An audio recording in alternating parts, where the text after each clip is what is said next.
Ilang araw bago ang mismong araw ng Miss Universe 2016 pageant, may payo ang kauna-unahang Miss Universe ng Pilipinas na si Gloria Diaz sa pambato ng ating bansa na si Miss Universe 2016 Maxine Medina.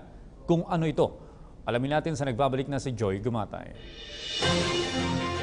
Kumalat sa social media ang pahayag ng kauna-unahang Miss Universe ng Pilipinas na si Gloria Diaz tungkol sa pakikipaglaban ng ating pambato na si Maxine Medina para sa prestiyosong corona.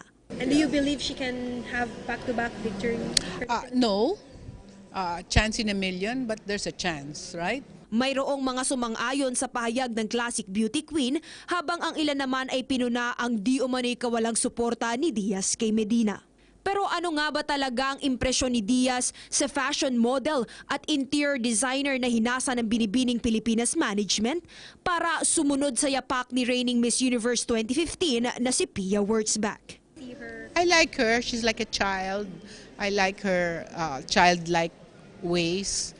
And I don't care what anybody says. I like her. It's very nice. Liban sa kanyang mga pahayag patungkol kay Medina na ilang araw na lang ay sasabak na sa Grand Coronation, nagbigay rin si Diaz ng mensahe kay Confidently Beautiful with a Heart pageant queen sa pagsisimula ng kanyang buhay matapos maipasa ang kanyang corona sa isa sa 86 na Miss Universe 2016 candidates. It's a whole new world.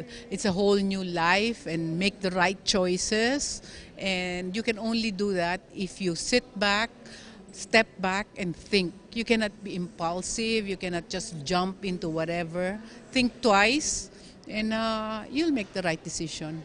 Para sa PTV News, Joy Gumatay.